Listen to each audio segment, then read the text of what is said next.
Hey, I'm Dan Gorenstein, host of the podcast Trade-Offs.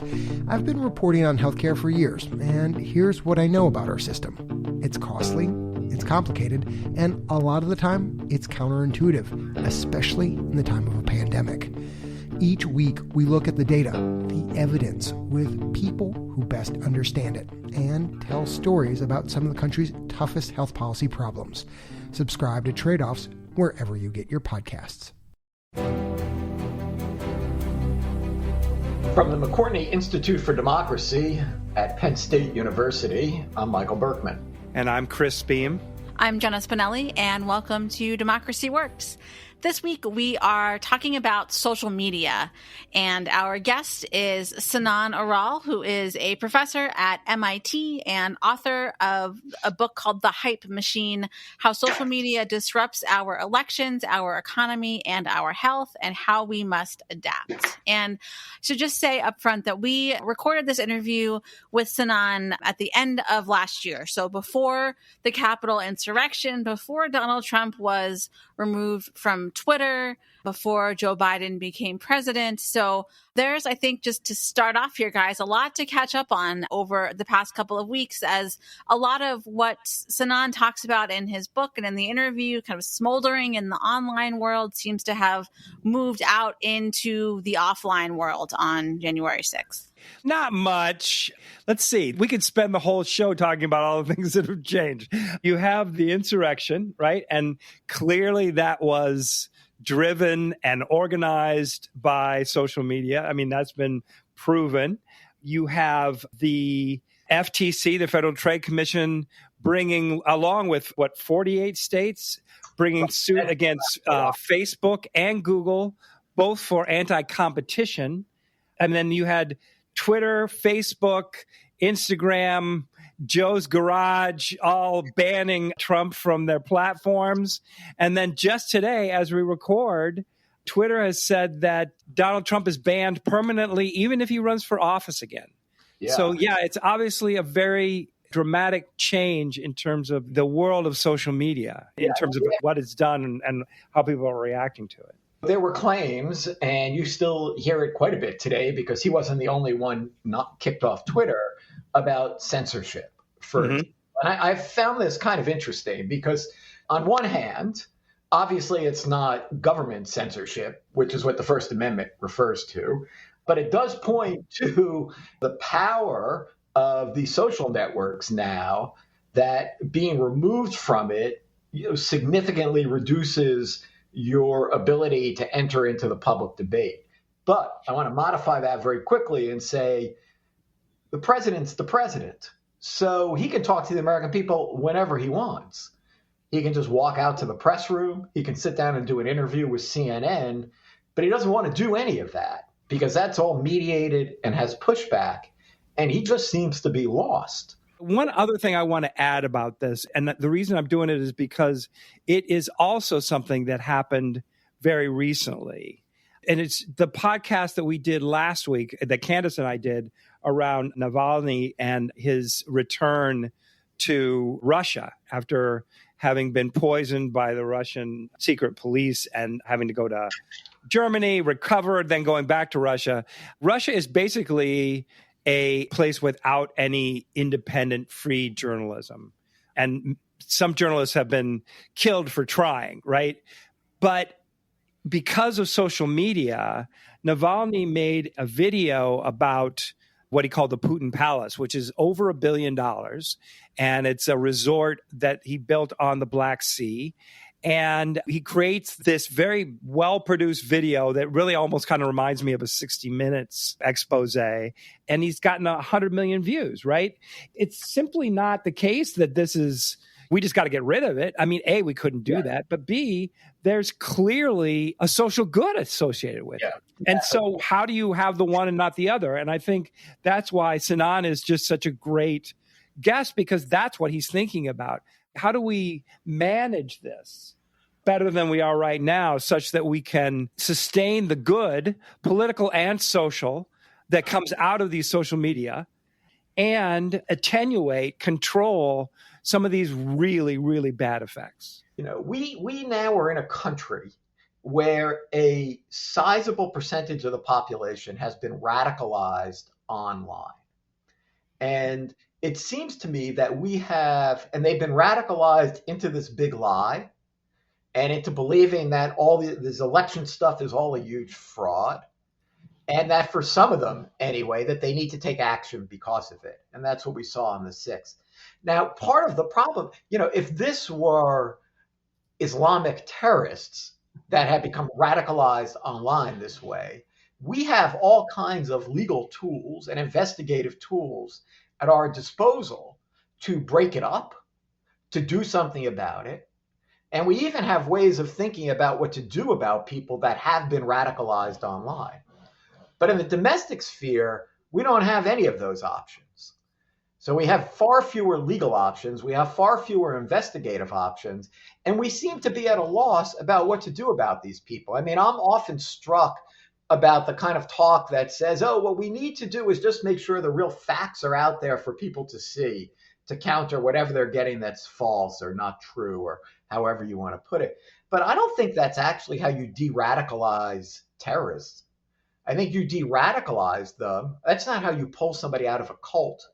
You pull somebody out of a cult by using people that were in the cult. Mm-hmm. Pull people out of radicalization into say, Islamic terrorism by using people that were radicalized and have been brought back out. And those are the people that are the most effective. But we haven't worked that out. And I think in part it's because we don't want to say what I'm saying, because I really think it's true. We have a whole bunch of people in this country who have been radicalized online. And I think Sinan has some ideas about that based on his research, what might work, what the government's role might be. So I think now is a good time to head into the interview and then maybe come back and talk more about some of those trade-offs and some different ways that we might handle this moving forward. So let's go now to the interview with Sinan Aral. Sinan Aral, welcome to Democracy Works. Thank you so much for joining us today. Thanks for having me. So I have so many questions for you about social media and democracy and where we might start to go from here. But before we get to all of that, I think we should kind of orient our listeners a little bit to your work and your framework for thinking about these issues.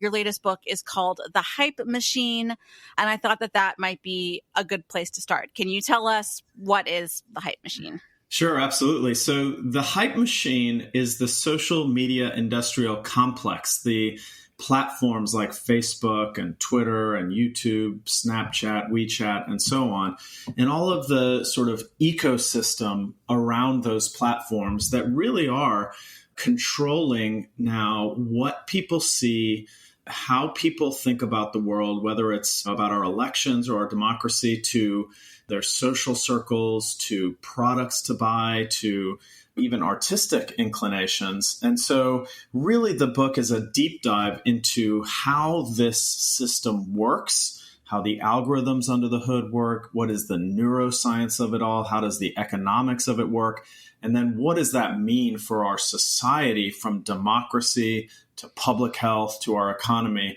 and how can we fix it? That's really the main point of the book, is how do we fix the social media crisis that we find ourselves in? Yeah. And for so long, I feel like the conversation around social media and democracy is broken down in a fairly binary way. On the one hand, there's this, I think that the pro-technology argument of these platforms are forces for democratic good because they bring people together. If this were 10 years ago, we'd be talking about the Arab Spring and, all these sorts of things. And on the other hand, there is, well, these are just money-making corporations like everybody else. They don't really care about democracy. And we've sort of been stuck in that paradigm, I feel like, for a while now. And I think your book, and as you were just starting to say, really takes a more nuanced view here and looks at both the promise and the peril that the Hype Machine offers. I mean, do you feel like we are at a place now where we can maybe start to have some of that more nuanced conversation and break out of some of these patterns we've been in when it comes to thinking about social media and democracy? I certainly hope so. And you hit the nail on the head. We had a decade of techno-utopianism followed by a decade of techno-dystopianism where the sky is falling and social media is destroying democracy and so on. And I think we absolutely must get past this question of, is social media good or evil? The answer is yes. The question is, how are we going to harness the promise of social media and avoid the peril? And we've had a number of really interesting movies and books recently. For instance, The Social Dilemma on Netflix. We had great books like Surveillance Capitalism by Shoshana Zuboff and Zucked by Roger McNamee.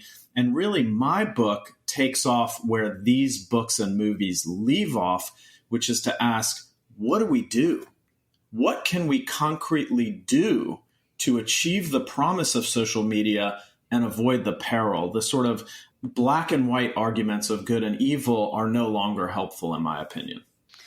Yeah. And so thinking about this notion of hyper personalization, you talk a lot in the book about the kind of birds of a feather mentality. Social media advertising targets products and services we might be interested based on what these platforms already know about us, what they know about our friends, our existing social connections. And so it kind of leads to this world that's ever more fragmented.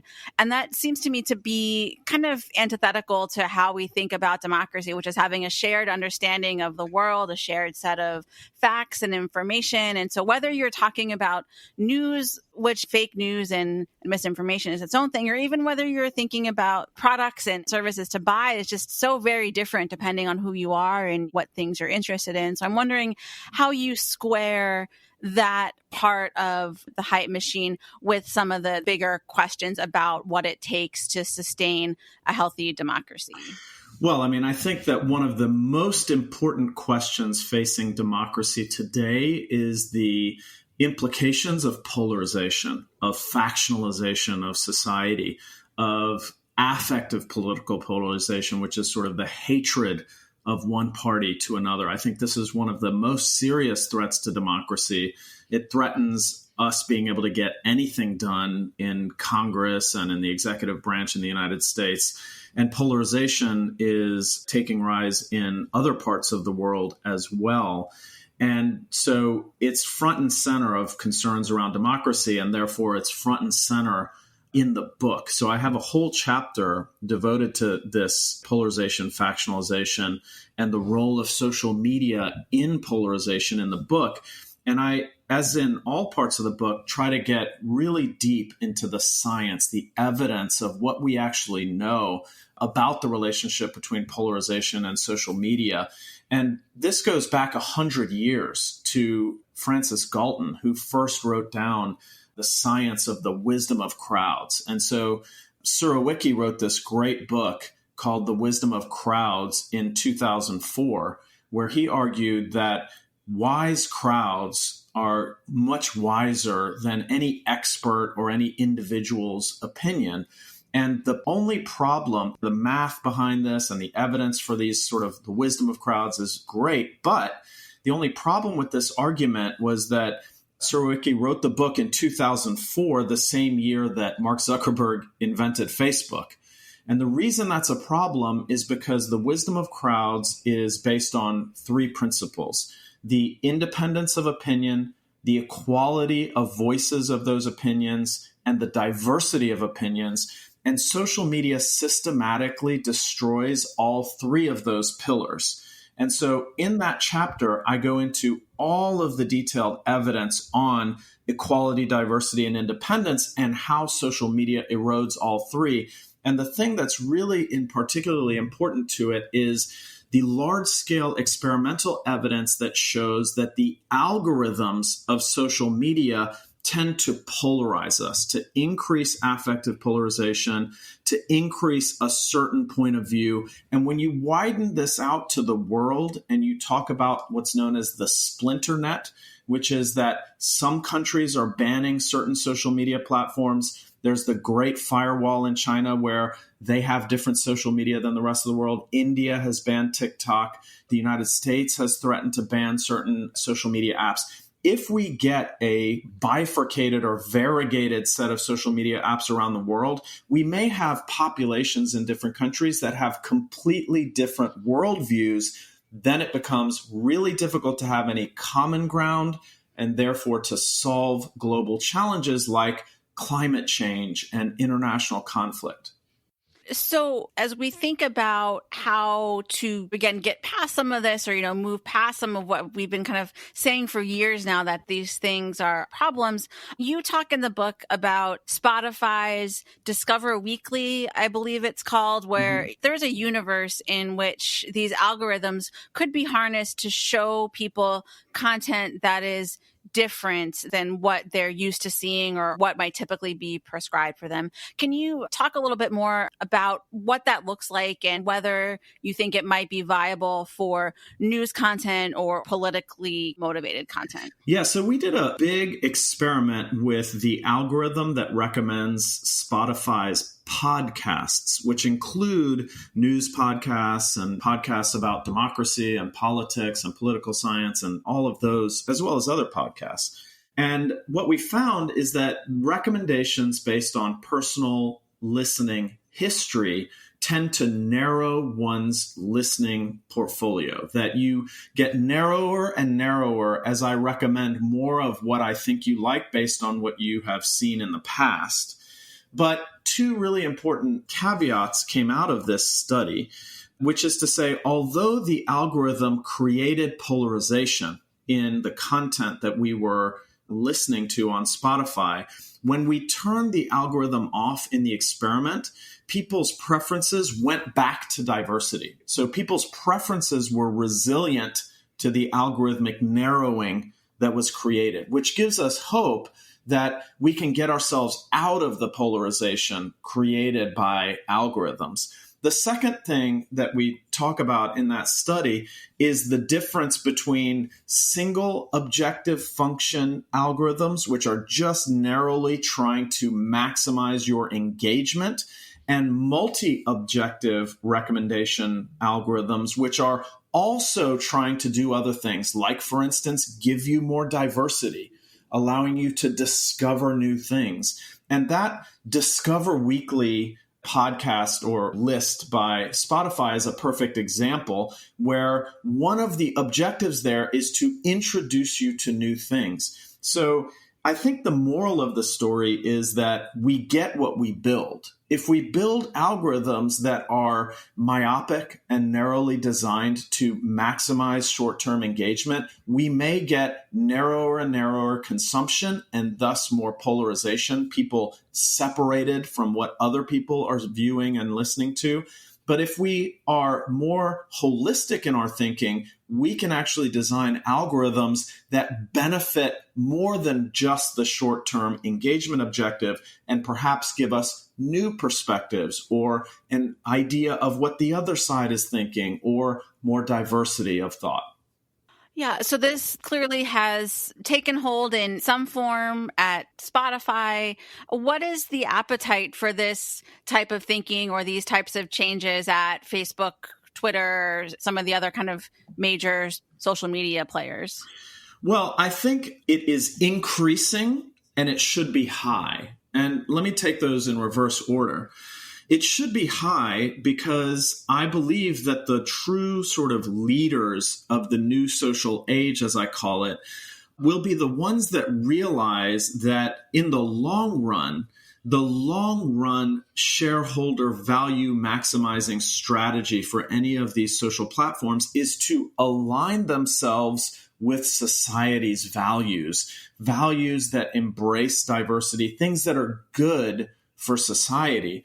And what do I mean by that? Well, chasing short-term engagement with salacious, blood-boiling, polarizing content is not long-term sustainable because it meets with a backlash. It meets with a consumer backlash. It meets with a regulatory backlash, as we're seeing the Delete Facebook movement, the Stop Hate for Profit movement. We're seeing regulatory backlash in Congress around privacy, around antitrust, around many other things, speech regulation, Section 230 of the Communications Decency Act. None of that is long-term shareholder value maximizing for the platform. So they should have a higher appetite for algorithmic design that benefits society and sort of creates sustainable, positive outcomes for society. And it's increasing because we even saw Jack Dorsey at congressional hearings in November and December say that he favors algorithmic choice on the part of the user, giving the user a suite of options of algorithms and letting them choose, I want an algorithm that gives me more diversity or that displays my content just in reverse chronological order with no weighting to certain posts or other posts and so on. And so there has been some indications of a move towards more algorithmic choice among the platforms. You also talk a lot in the book about fake news.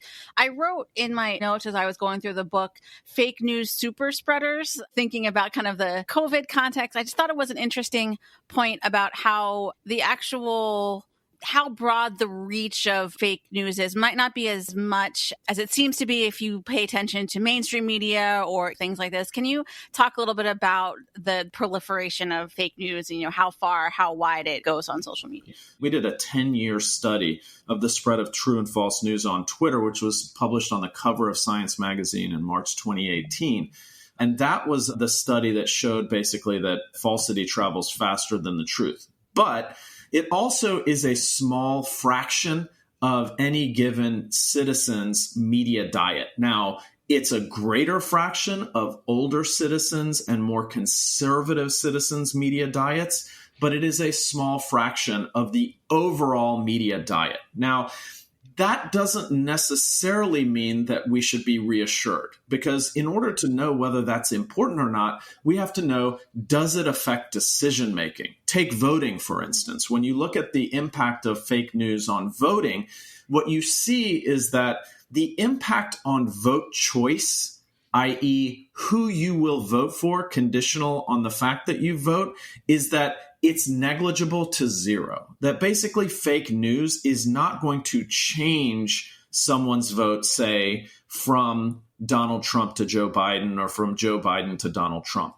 But the second half of the story is that there is significant evidence that it affects voter turnout, that fake news, misinformation can sway or create or deter a very significant number of votes. And therefore, if elections are close in a district or in a state or in any given election, fake news could affect the results of that election through its effects on vote choice. And we should note that most of the misinformation campaigns that happened in 2016 and in 2020 were about voter suppression, getting people to either vote or to not vote. And that's really the concern.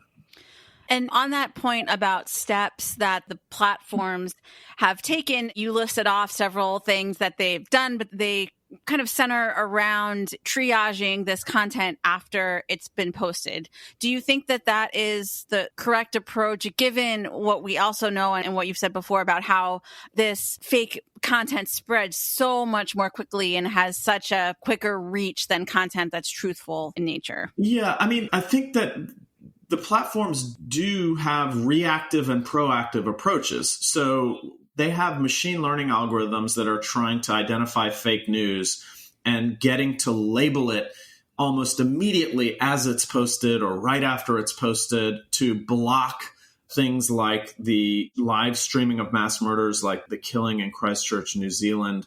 That kind of content can be automatically filtered, flagged, or taken down, banned prior to or just as it's being posted. Then there's a set of information that they label reactively upon seeing it posted or upon having it flagged by users. And that whole labeling system is something I talk about extensively in my book. It's something I called for in late 2017, early 2018 in a widely viewed TED Talk, where I talk a lot about how labeling is one of the important solutions to the spread of falsity online. And then finally, they do have proactive approaches as well. So taking down fake accounts, taking down malicious networks of bots and other actors is a proactive measure. So Facebook, for instance, has banned QAnon. They have been for weeks and months now working to take down QAnon. They have taken down a number of foreign networks. They have taken down a number of inauthentic accounts and so on. So those would be considered proactive measures.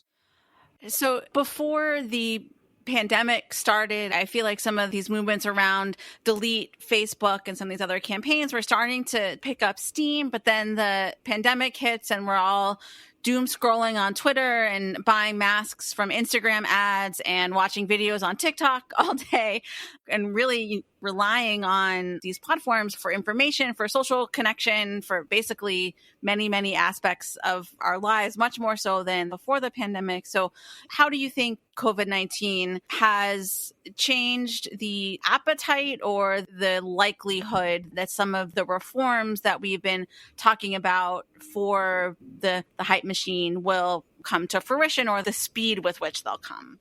Well, I think we have a window of opportunity right now in the next 18 to 24 months to start to make meaningful changes that really are absolutely necessary and critical. I mean, it is no doubt in my mind, and now I think clear to everyone else. I've been researching this for 20 years, but I think now people are waking up to the fact that social media has an undue influence on vast elements of our society, from democracy to our public health, the spread of coronavirus misinformation, to our elections, to our economies, and so on. And so it's essential that we start to reform this system, and we have this window of opportunity. Now, the last chapter of the book, which is also the longest chapter in the book, goes into detail about what do we do. And it's not 30,000-foot platitudes about approaches or perspectives. It's concrete suggestions for how we reform this system. And the broad contours of the argument are that it all begins with creating competition in the social economy. That is the entry ticket to solving the social media crisis. But when I say that, people immediately think, oh, you mean break up Facebook. And as you mentioned early on, we may get to that conversation here. But let me just sort of state at the outset that I think that it's not a breakup of Facebook that is going to solve the competition problem in social media. It's a structural reform of the social media economy itself. And we can get into what I mean by that. But that's the entry ticket. Create competition, because without competition, the platforms have no incentive to change their ways. We have to give them an incentive to change where they feel the pressure on their bottom line. Then we have a series of market failures that we have to deal with in turn. Privacy, the spread of falsity, free speech versus hate speech, election integrity.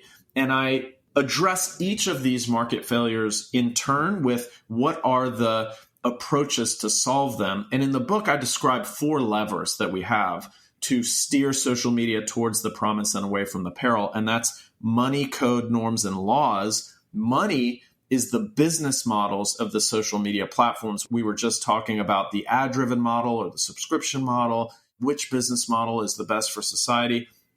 Code is the design of the platforms and the algorithms themselves underlying the platforms. Norms are how we adopt the technology and use it, and laws are how we regulate the technology. So in the last chapter, after I talk about competition, I go through each of those market failures: privacy, free speech versus hate speech, election integrity, the spread of falsity, and so on. And I describe how we use those 4 levers to get out of this social media crisis. You also talk in the book about the kind of need or your vision for creating a national commission on technology and democracy. Do you think that there's any appetite for that in a Biden White House? Well, I certainly hope so, because we absolutely need more experts in this conversation. And right now, When I watch these hearings, congressmen and women questioning the heads of the social media platforms and so on, I can't help but think to myself that they could use a healthy dose of expertise, because I think that these topics are incredibly complex, nuanced. They require rigor. They require us to bring science to bear on exactly what the implications of an algorithm or a policy are out there in society.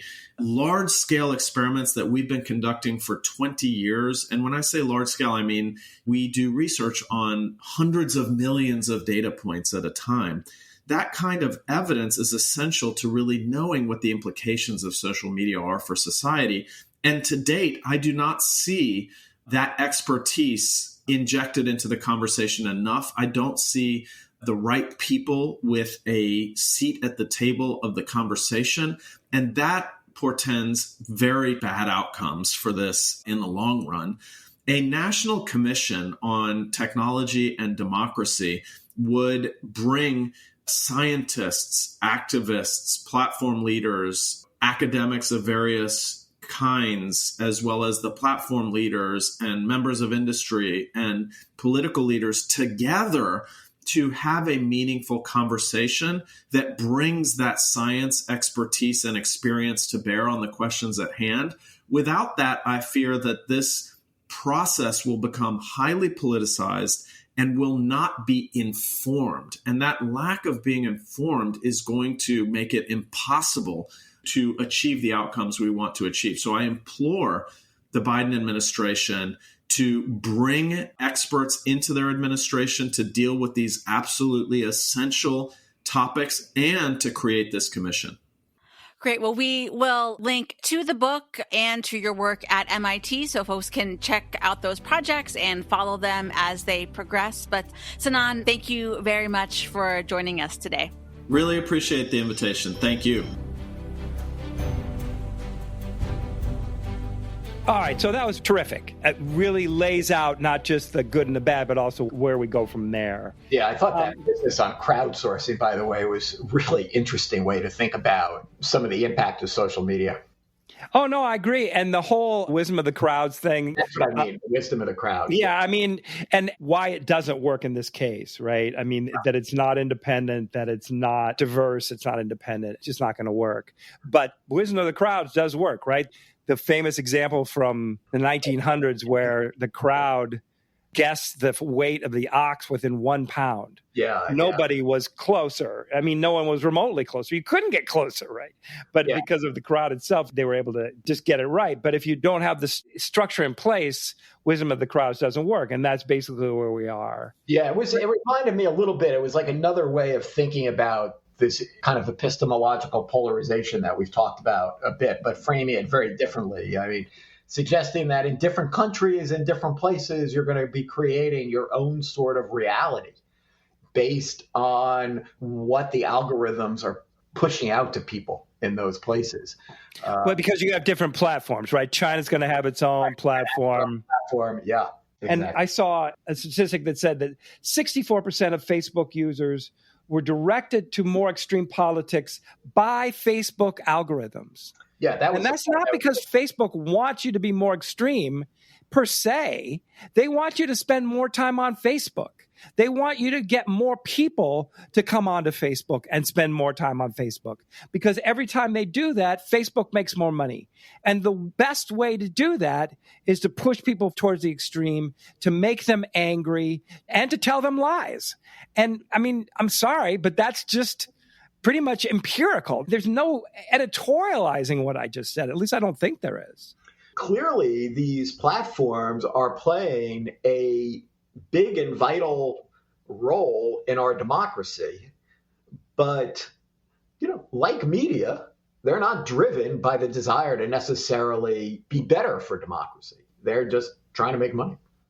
Yeah, I mean, in the interview, Sinan mentioned that Jack Dorsey says that he favors algorithmic choice on the part of the user, right? Well, and so he wants an algorithm that would give the user more diversity or more access to diverse points of view. And I'm like, well, what is stopping him, right? I mean, he's got literally the smartest coders in the world working for him. I guess. If he wanted to do that, he could do it.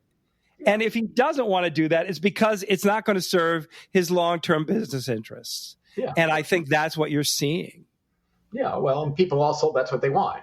And if you're making billions of dollars by having created this platform that people love and use for precisely that purpose, why should they be stopped? I mean, Jack Dorsey, it's just the American dream, right? He created the better mousetrap, and now he's filthy rich. He hasn't done anything wrong. And if people use it in ways that aren't necessarily beneficial to democracy, that's not his fault, right?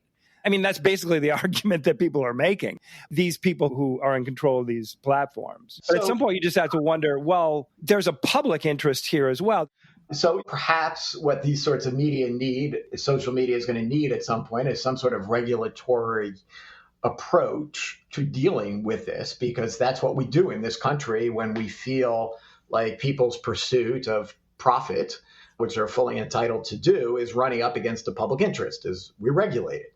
And so there's talk about different ways of regulating it, including breaking them up is, I guess, one way of regulating it. And I'm sure there are other ideas out there about regulating it, but he didn't really go into them on the interview. I don't think what those might be. So he's talking about creating this group, this advisory committee on technology and democracy that would try to address these questions and what would make the most sense. How do you balance these competing goods? Yeah, we keep hearing about national commissions, right? We need a commission to investigate what happened on 1/6. We need a commission on technology here, to technology and democracy. And the thing is, commissions strike me as a thing from another era. That in this highly polarized time, putting together nonpartisan commissions to investigate things seems increasingly problematic. And maybe that's wrong, and maybe Joe Biden is going to bring them back in some way or another. I'm struck that nothing of that sort has been announced for what happened on the 6th yet, but maybe they're waiting till the impeachment is done before they move in that direction. But clearly there is a stirring in Congress going on. Most of it has been the way Congress tends to be, right, which is a highly simplistic kind of response, and that has to do with doing something about Section 230, which is critical to protecting these technology companies against being held liable for the content on their sites. I mean, you're absolutely right about commissions. And in some cases, there's a Republican and a Democratic report on stuff associated with Trump's first impeachment and whatnot. But the only thing that leaves me to be a little less pessimistic in this case is that, again, Republicans and Democrats are dissatisfied with the current condition. And it's unlikely that the current condition is going to stay. And I think part of Facebook and Twitter getting out in front of this is their assumption that something is going to change. And so I would rather that at least that effort start by being more deliberate, thoughtful, and organized than slipshod and reactive. Yeah, and that's why I think a commission is really needed for January 6th to understand all kinds of angles on what happened there. The impeachment is going to get us only into a very, very, very narrow slice of what was going on there. But even for people that are watching the impeachment hearings, it really is remarkable to see the tweets laid on top of the timeline of everything that had happened. And so it was very clear that this was a platform that the president was able to use completely unmediated in riling up and bringing together a crowd. Well, yeah, to be continued. I mean, it strikes me that Sinan is absolutely right that we're at this moment where we have to start taking these problems seriously and figuring out what to do about them. And it strikes me as unlikely that something won't happen. And we're grateful to Sinan for laying out some of the options. So thanks to him and to Jenna for the interview. And thanks for an interesting conversation, Michael. I'm Chris Beam. I'm Michael Berkman, and thanks for listening. Democracy Works is produced by the McCourtney Institute for Democracy at Penn State and WPSU, Central Pennsylvania's NPR station.